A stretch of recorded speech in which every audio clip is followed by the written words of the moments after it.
నమస్తే మిత్రులారా.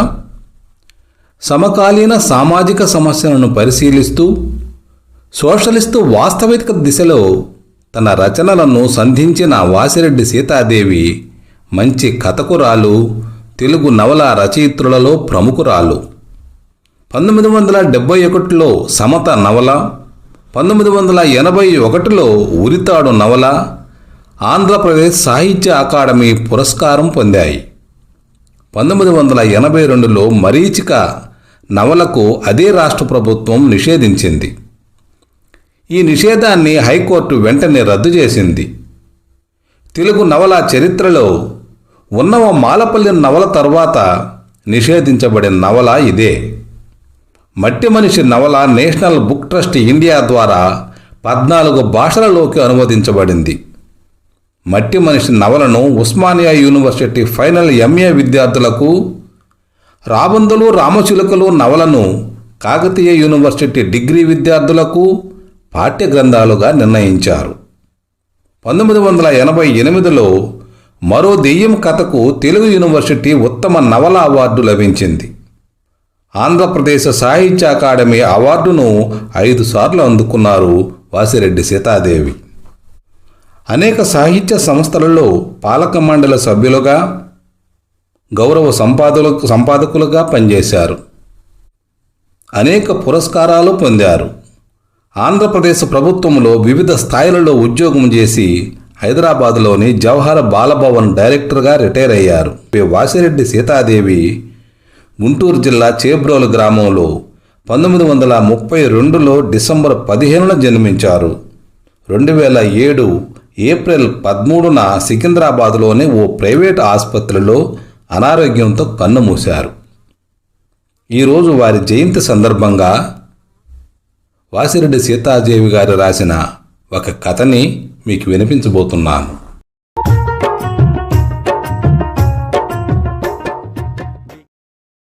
వాసిరెడ్డి సీతాదేవి గారి కథానిక తమసోమ జ్యోతిర్గమయ. వాసిరెడ్డి సీతాదేవి గారి కథానిక వినండి. ఎవరు? గోపాలం నువ్వటోయ్, అలా చూడకుండానే వెళ్ళిపోతున్నావు? తల ఉంచుకొని అన్యమనస్కంగా నడుస్తున్న గోపాలరావు ఉలిక్కిపడి నడక్కు బ్రేకు పడ్డట్టు ఆగిపోయాడు. పచ్చగా, పొట్టిగా, లావుగా, గుండ్రంగా ఉన్న ఆ విగ్రహం ఒకదాని మీద ఒకటి 3 సున్నాలు చుట్టినట్టుంది. షర్టు లేకుండా కప్పుకున్న పచ్చని శాలువాలోంచి తొంగి చూస్తోంది బొజ్జ.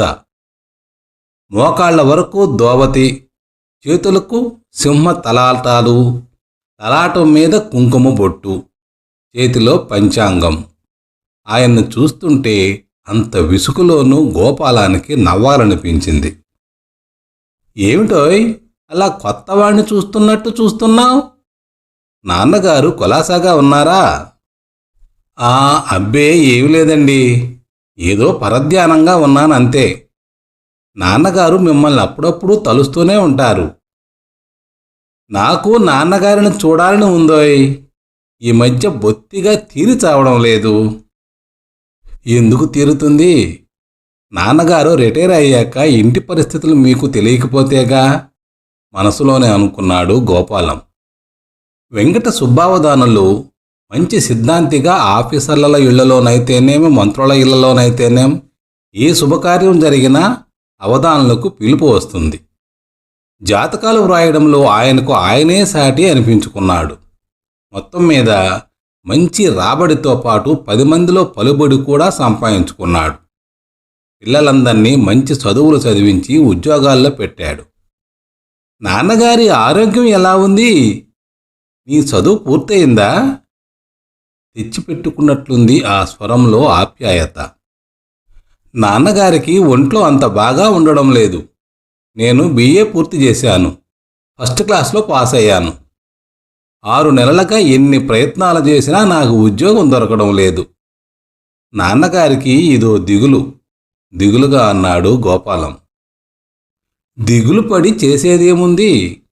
అన్నీ తెలిసిన నాన్నగారు ఇంత చిన్న విషయాలకు దిగులు పడడం ఏమిటి?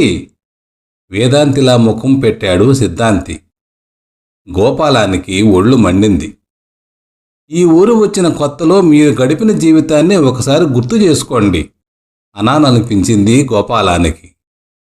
అప్పుడు తనకు 12 సంవత్సరాల వయసు ఉండొచ్చును. దిగాలుపడి కూర్చుంటే నాన్నగారు ఆయనకు ధైర్యం చెప్పడం ఇప్పటికీ కళ్ళకు కట్టినట్టుంది. అన్నీ తెలిసిన వారికి జీవిత సమస్యలు ఉండవా? ఉంటాయనుకో, దిగులుపడి మాత్రం చేసేదేముంది?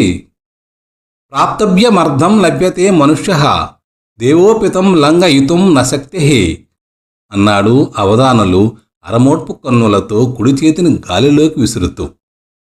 నాకు సంస్కృతం బాగా రాదు, అర్థం సెలవిస్తారా అన్నాడు ఒళ్ళు మండిన గోపాలం. తప్పక, విను. అంటే మానవుడు తను పొందవలసిన వస్తువును తప్పక పొందును, దానిని భగవంతుడు కూడా ఆపలేడు. సిద్ధాంతి స్వరములో తన్మయత్వం నిండి ఉంది. అంటే మనకు ప్రాప్తం ఉన్నది దానంతట అదే ప్రాప్తమవుతుందంటారు. అలా లేకపోతే భగవంతుడు కూడా ఏమీ చేయలేడంటారు. అవునోయ్ గోపాలం, సిద్ధాంతి గారి సగర్వంగా చిరునవ్వుతో అన్నాడు. అంటే భగవంతుడు ఒక వ్యక్తిని బాగు చేయలేడన్నమాట. మరి భగవంతుడు చేయగలిగిందేమిటో సెలవిస్తారా? గోపాలం కూడా చిరునవ్వుతోనే ప్రశ్నించాడు. సిద్ధాంతి గారు కొంచెం తికమక పడ్డారు. బొడ్లో నుంచి బంగారం పొదివిన పొడుంకాయ తీసి ఇంత పొడుం అరచేతిలో వేసుకొని గట్టిగా పీల్చాడు. ఎక్కడ దాకా వెళుతున్నావు అన్నాడు సిద్ధాంతి మాట మారుస్తూ.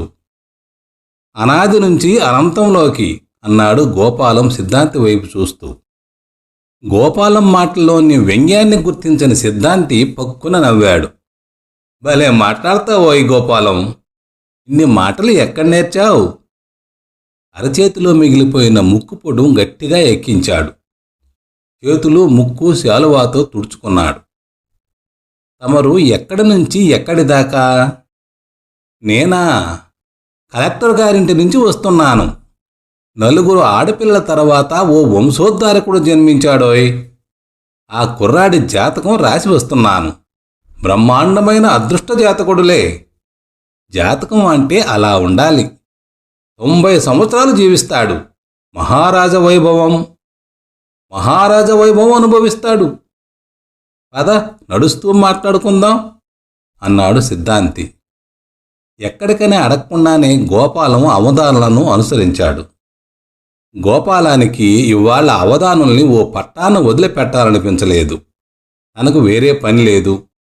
ఏదో ఉబుసుపోక కోసం అలా నడిచి వెళుతున్నాడు. భవిష్యత్తును గురించి ఆలోచన ఓవైపు పురుగులా తులుస్తూనే ఉంది. అయితే పండిట్జీ, కలెక్టర్ గారు అబ్బాయి అదృష్ట జాతకుడు అంటారు. ఒకవేళ మీ జాతకం... ఎంత మాట? నేను వ్రాసిన జాతకాన్నే సందేహిస్తున్నావా? తీవ్రంగా ఉంది అవధానుల స్వరం. ఇప్పుడు మర్చిపోయారేమో, నాన్నగారితో కూడా అలాగే అనేవారు. నాకు బ్రహ్మాండమైన జాతకం వ్రాశారు. నేను కూడా చాలా గొప్ప హోదాలో ఉంటానని వ్రాశారు అన్నాడు గోపాలం సిద్ధాంతి మొహంలోకి చూస్తూ. ఏం, ఇప్పుడు మాత్రం నీకొచ్చిన కష్టం ఏమిటి? అప్పుడే నీ జీవితంలో ఎంత భాగం అయిందని నా జాతకం తప్పంటావు? అలా చూస్తూ ఉండు, అదృష్ట దేవత నిన్ను వరిస్తుందో లేదో. గోపాలాన్ని మందలిస్తూ అన్నాడు సిద్ధాంతి. ఎప్పుడో వరించింది దురదృష్ట దేవత, గొనుక్కున్నాడు గోపాలం తనలో తానే మాట్లాడుకుంటున్నట్టు. ఇద్దరూ మౌనంగా నడుస్తున్నారు. కలెక్టర్ గారి అబ్బాయి మీరు వ్రాసిన జాతకం ప్రకారం 90 ఏళ్ళు బ్రతికి తీరాలంటారు. మౌనభంగం చేస్తూ ప్రశ్నించాడు గోపాలం. అవును, శాంత గంభీర స్వరంతో పలికాడు అవధానులు. ఒకవేళ పురుడు కూడా వెళ్లకుండానే చనిపోతే? అలా జరగడానికి వీల్లేదు. ఆ సమయం రాకుండా ఎన్ని గండాలు వచ్చినా బ్రతికి తీరాల్సిందే ఖచ్చితంగా అన్నాడు అవధానులు. అయితే గురూజీ, అకాల మృత్యు అని దేన్నంటారో కొంచెం సెలవిస్తారా? సిద్ధాంతి కొంచెం కంగారు పడ్డాడు. దూరంగా రోడ్డు మీద దీన్నో చూస్తున్నట్లుగా గోపాలం మాటల్ని వినిపించుకోనట్లు నటిస్తున్నాడు. ఆ సమయం వస్తే చావు నుంచి ఎవరూ తప్పించుకోలేరంటారు, అవునా? రెట్టించారు గోపాలం కయ్యాన్ని కాలు దువ్వుతున్నట్లు. అవును, స్పష్టంగా రాసిపెట్టి ఉంది. నా కాలే మ్రియతే కచ్చిత్ ప్రాప్తకాలే నా జీవతి. అంటే నాకు జ్వరం వచ్చిందనుకోండి, ఆ జ్వరంతోనే నేను చావాడు రాసిపెట్టి ఉంటే 1,00,000 ప్రయత్నాలు నిరుపయోగం అంటారు. అంతే నాయనా, అంతే. మన చేతుల్లో ఏముంది? మానవ మాతృలం. మన ప్రయత్నాలు ఆ లీలామయుని నిర్ణయం ముందు ఏపాటివి? 2 సంవత్సరాల క్రితం మీ రెండో వాడికి జబ్బు చేస్తే డాక్టర్ నాయర్ దగ్గరికి పరిగెత్తారేటండి?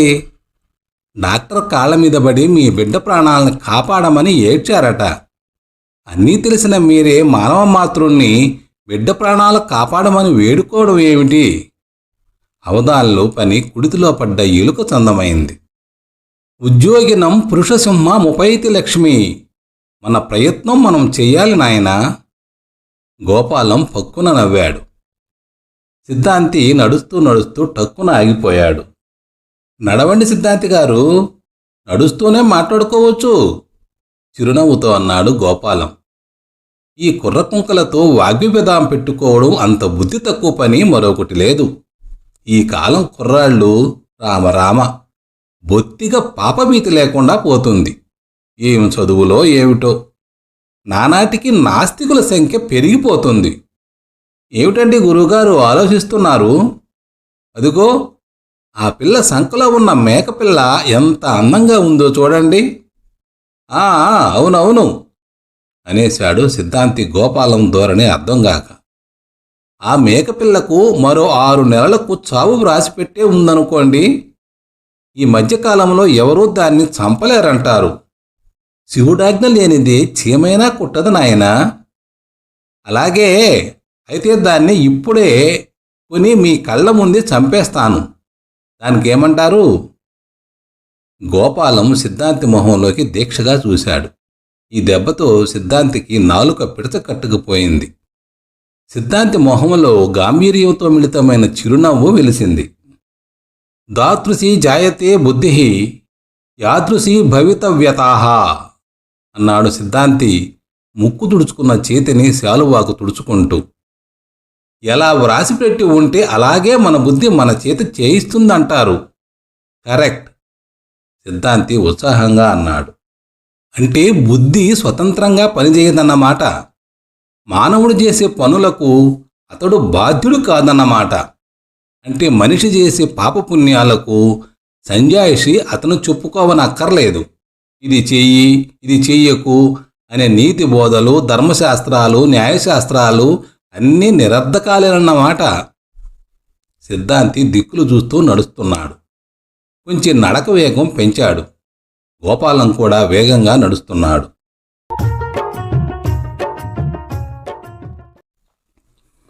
సిద్ధాంతి గారు, నాకు చిన్న సందేహం కలుగుతోంది. ఏమిటో అది? విసురుగా అన్నాడు సిద్ధాంతి. మానవుని బుద్ధి స్వతంత్రంగా పనిచేయదు కదా, అది భగవంతుని నిర్ణయానికి బద్ధమై నడుస్తుంది కదా. అలాంటప్పుడు భగవంతుడు అందరి చేత మంచి పనులే ఎందుకు చేయించడో? సిద్ధాంతికి సిర్రెత్తుకొచ్చింది. జవాబు తోచక తికమక పడ్డాడు. ఏమయ్యా గోపాలం, నువ్వేనాడైనా గుడికెళ్ళిన పాపాను పోయావా? సిద్ధాంతి స్వరంలో తిరస్కారం కొట్టొచ్చినట్టు వినిపించింది. గోపాలం పకపక నవ్వాడు. ఎందుకండి అంత చిరాకు? నేను అడిగిన దానికి మీరు జవాబు ఇవ్వనేలేదు. పోనివ్వండి, నేను మీ ప్రశ్నకు జవాబిస్తాను. చిన్నప్పుడు అమ్మతో కలిసి ప్రతి శనివారం వెంకటేశ్వర స్వామి గుడికి వెళ్ళేవాణ్ణి. ఎందుకో తెలుసా? ప్రసాదం కోసం. ఊహ తెలిసాక ఎన్నడూ వెళ్ళలేదు. నా మనస్సు ఇంకా నిర్మలంగానే ఉంది. దేవాలయానికి వెళ్ళి పాపాలను ప్రక్షాళన చేసుకోవలసిన అవసరం ఇంకా కలగలేదు. గోపాలం ఆవేశంగా అనేశాడు. అంటే నీ ఉద్దేశం గుడికి వెళ్ళే వాళ్ళంతా పాపాలు చేసిన వాళ్ళనేనా? అవధాని స్వరంలోని తీవ్రతను గోపాలం ఓ నిమిషం ఆగి మళ్ళీ నడక సాగించాడు. నేను అలా అనలేదే, కానీ ఎక్కువ మంది అలాంటి వారనే నా అభిప్రాయం. కొంతమంది కోరికలు తీర్చమని వెళితే కొంతమంది కష్టాలు తీర్చమని వెళుతారు. కేవలం భక్తిభావంతో వెళ్ళేవాళ్ళు ఎంతమంది ఉంటారు చెప్పండి? ఏమో నాకేం తెలుసు, అది నువ్వే చెప్పు. ఒత్తి రాగం తీస్తూ అన్నాడు సిద్ధాంతి. గోపాలానికి నవ్వొచ్చింది. నవ్వితే అవధాని మరీ ఉలుక్కు పడతాడని వచ్చే నవ్వును పెదవుల మధ్య బంధించాడు. ఇవాళ తమరి దగ్గర చాలా ముఖ్య విషయం నేర్చుకున్నాను. ఆజన్మాంతం మీకు కృతజ్ఞుడనై ఉంటాను అన్నాడు గోపాలం మామూలుగానే. కానీ సిద్ధాంతికి ఆ స్వరంలో వ్యంగ్యం వినిపించింది. ఏమిటో అది? ప్రతి అక్షరం ఒత్తి పలికాడు. పాపం చేసిన వ్యక్తి బాధపడనక్కరలేదు, భగవంతునికి కూడా భయపడనక్కరలేదు. సిద్ధాంతి టక్కున ఆగిపోయాడు. ఓ నిమిషం ఆశ్చర్యంగా గోపాల మొహంలోకి చూశాడు. రామ రామ, నేను అలాగన్నానా? ఇంతకుముందే కదండి అన్నారు బుద్ధి స్వతంత్రమైంది కాదని, అంతకుముందే వ్రాసిపెట్టిన ప్రకారమే ఆ బుద్ధి నడుస్తుందని. పుణ్యం చేయించినా పాపం చేయించినా ఆ పరమాత్ముడే కాబట్టి మానవుడు ఎందుకు భయపడాలి? మీలాంటి నాస్తికులకు ఎలా సమాధానాలు చెప్పాలో నాకు తెలియదు.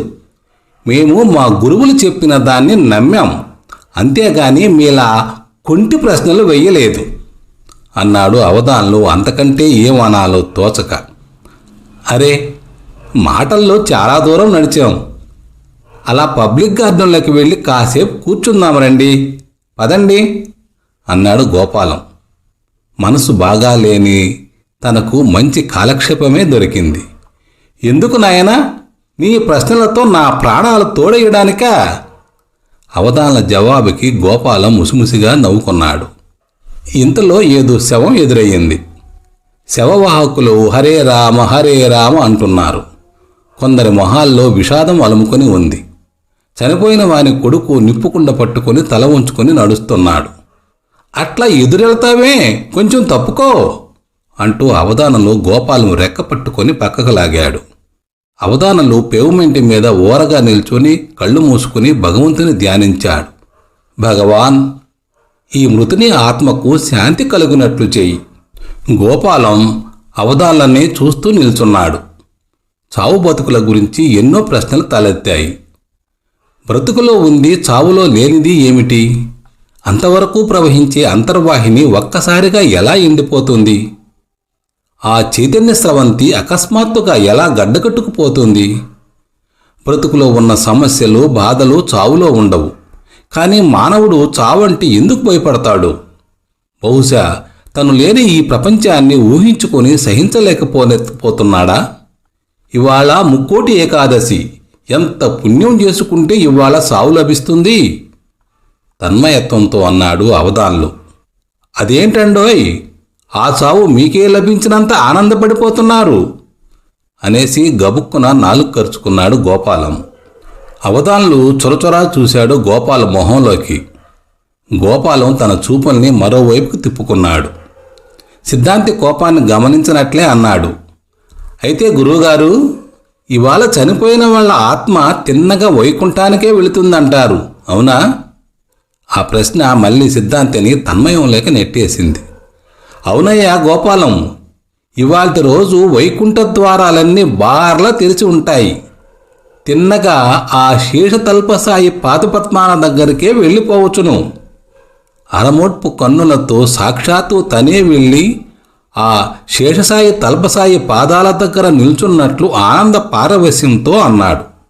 అయితే స్వామి, ఆత్మ అనేది ఒకటి ఉందంటారు. అయ్యో అయ్యో, ఎంత మాట! ఈ క్షణభంగురమైన శరీరములో అమరమైన ఆత్మ ఉంటుంది. ఆత్మకు చావు లేదు, ఆత్మ అమరం. ఈ శరీరం కేవలం మన ఒంటి మీద చొక్కా లాంటిది. అది మాసిపోతే తీసేసి మరొకటి ధరిస్తాం. అలాగే ఆత్మ కూడా శిథిలమైన శరీరాన్ని విసర్జిస్తుంది. మరి ఒక్కోసారి పసి శరీరాన్ని, మంచి వయసులో ఉన్న శరీరాన్ని కూడా అకస్మాత్తుగా వదిలేస్తుంది మీ ఆత్మ. సిద్ధాంతి ముఖంలో కోపం చూక్కమంది. అదంతా పూర్వజన్మ కృత విశేషం. ఈ భూమి మీద వారికి ఎంత రుణం ఉంటే అంతే అనుభవించి వెళ్ళిపోతారు. కొందరు పుట్టగానే ఏమీ అనుభవించకుండానే వెళ్ళిపోతారు. కొందరు పుడుతూనే జీవరహితంగానే పుడతారు. సిద్ధాంతి ముఖములో చిక్కుపడిన కోపం పలక్కుండా నడుస్తున్నాడు. కోపం వచ్చినట్లుందే. కోపం ఎందుకు? కోపంగా అన్నాడు సిద్ధాంతి. ఒక్క ప్రశ్న అడగమంటారా? ఆత్మ అంటే ఏమిటి స్వామి? దానిని ఈ శరీరం తాలూకు ఆదివ్యాధులు ఈతి బాధలు సోగుతాయా? ఈ శరీరంతో పాటు మనిషిలోని ఆత్మ కూడా బాధకు గురవుతుందా? గోపాలం తెచ్చిపెట్టుకున్న వినయంతో ప్రశ్నించాడు. అవధాని ముఖంలో కోపం ముడివిడిపోయింది. అలా రా దారికి అనుకున్నాడు. ముఖం గంభీరంగా మారిపోయింది. శరీరం, ఇంద్రియాలు, మనస్సు, బుద్ధి వీటి అన్నింటికీ అతీతమైంది, సత్ చిత్ ఆనంద స్వరూపమైంది ఒకటి ఉంది. అదే ఆత్మ. ఆత్మ స్వయం ఆనంద స్వరూపం. దానికి బాధలేమిటి? ఆత్మ కేవలం ఆ పరమాత్మ అంశమే. దానికి శరీరం తాలూకు ఆదివ్యాధులు కానీ కల్మషం కానీ అంటవు. ఉపన్యాసం ఇస్తున్న ధోరణిలో చెప్పుకుపోతున్నాడు సిద్ధాంతి. మీలోనూ నాలోనూ ఉన్న ఆత్మ ఒకటేనా స్వామి? అక్షరాలా నీలోనూ నాలోనూ ఆ మాటకొస్తే సమస్త జీవరాశుల్లోనూ ఉన్న ఆత్మస్వరూపం ఒక్కటే. అంతా ఆ పరమాత్మ అంశం. యోగమాయ చేత కప్పబడిన ఆత్మ తన అసలు స్వరూపాన్ని విస్మరించి ఈ భౌతిక సుఖాల కోసం ప్రాకులాడుతోంది. గొప్ప తత్వవేత్తలా మొహం పెట్టి మాట్లాడుతున్న సిద్ధాంతిని చూస్తుంటే గోపాలానికి నవ్వొచ్చింది. ఎందుకయ్యా నవ్వుతావు? ఉక్రోషంగా ప్రశ్నించాడు సిద్ధాంతి. పరస్పర విరుద్ధంగా ఉండే మీ సిద్ధాంతాలను వింటుంటే నవ్వొస్తుంది అన్నాడు గోపాలం చిరునవ్వుతూ. అవధాన్లకు అగ్గిలో వేసి పొర్లించినట్లుంది. రండి, అలా బెంచి మీద కూర్చుందాం. అవధాని జవాబుకు ఎదురు చూడకుండానే గోపాలం పబ్లిక్ గార్డెన్ గేటుకు దగ్గరగా ఉన్న బెంచి మీద కూర్చున్నాడు. అవధాన్లు గోపాలాన్ని యాంత్రికంగా అనుసరించాడు. అతని మనస్సు గోపాలం వేసిన ప్రశ్న చుట్టూ తిరుగుతోంది. ఈ గడుగ్గాయి చిన్నప్పటి నుంచి ఇంతే. అప్పటికి గోపాలానికి మహా ఉంటే 8 ఏళ్లుంటాయేమో. ఒకనాడు తను గోపాలం నాన్నతో ఎవరో చచ్చిపోయారని చెబుతున్నాడు. ఆ పక్కనే బొమ్మల పుస్తకాల్లోంచి బొమ్మల్ని కత్తిరిస్తూ కూర్చున్న గోపాలం లేచి తండ్రి దగ్గరకు వచ్చాడు. ఎట్లా చచ్చిపోతారు? గోపాలం ప్రశ్నించాడు తండ్రిని. చచ్చిపోతారు అంతే అన్నాడు తండ్రి ఇంకేం చెప్పాలో తోచక. చచ్చిపోవడం అంటే? గోపాలం ప్రశ్నించాడు మళ్ళీ. నువ్వు వెళ్ళి పడుకో, వెధవ ప్రశ్నలు నువ్వును. తండ్రి కసురుకున్నాడు. జవాబు తోసక గోపాలం కదల్లేదు. చచ్చిపోవడం అంటే ప్రాణం పోవడం, అవధాన్లు జవాబిచ్చాడు. ప్రాణం పోవడం అంటే? ప్రాణం పోవడం అంటే మాట్లాడరు, నడవరు, నువ్వు ఆడుకునే బ్యాట్లా బిగుసుకుపోతారు. అప్పుడు వాళ్ళని కాల్చేస్తారు అన్నాడు అవధాన్లు. ఓ నిమిషం పసివాడి మొహంలో భయం, కుతూహలం ఒకదాన్నొకటి తోసుకుని వచ్చాయి. ప్రాణం ఎలా పోతుంది? ప్రాణం ఎగిరిపోతుంది. ప్రాణానికి పక్షికి మళ్ళీ రెక్కలుంటాయా? ఆశ్చర్యంగా కళ్ళు పెద్దవి చేస్తూ ప్రశ్నించాడు. కాదు. అవును. పసివాడికి ఏం జవాబు చెప్పాలో తోచక అవధాన్లు తికమకపడ్డాడు. ప్రాణం ఎక్కడి నుంచి వస్తుంది? భగవంతుడి దగ్గర నుంచి, గోపాలం తండ్రి జవాబిచ్చాడు. ఎక్కడికి మళ్ళీ ఎగిరిపోతుంది? భగవంతుడి దగ్గరకే. భగవంతుడే మళ్ళీ తీసుకుంటాడా? అవును, అవధాన్లు జవాబిచ్చాడు. జపాను, అమెరికా వాళ్ళ ప్రాణాలు కూడా భగవంతుడి దగ్గరకే పోతాయా? అవును అనేశాడు అవధాన్లు. యుద్ధం కూడా భగవంతుడే చేయిస్తున్నాడా? అవును. అయితే భగవంతుడు మంచివాడు కాదా? అవధాన్లు తండ్రి ఒకరు మొహం ఒకరు చూసుకున్నారు. వాకిట్లోకి వచ్చిన కుక్కపిల్లను చూసి గోపాలం అన్నీ మర్చిపోయి దాన్ని దగ్గరకు పరిగెత్తాడు. ఏమండి గురూజీ, చాలా దీర్ఘంగా ఆలోచిస్తున్నారు. నా ప్రశ్నకు జవాబు ఇవ్వలేదు. ఉలిక్కిపడి ఆలోచన నుంచి బయటపడ్డాడు అవధాని. నీ ప్రశ్నలకు ఆనాడే జవాబు ఇవ్వలేకపోయాను, ఇవాళేం ఇవ్వగలను అనుకున్నాడు మనసులోనే. పైకి గాంభీర్యంగా అన్నాడు. నా సిద్ధాంతాలు పరస్పరం పైకి విరుద్ధంగా ఉన్నాయి. అవునా? అవునండి. ఒకవైపు ఆత్మానంద స్వరూపం స్వయం స్వతంత్రమైంది అంటున్నారు.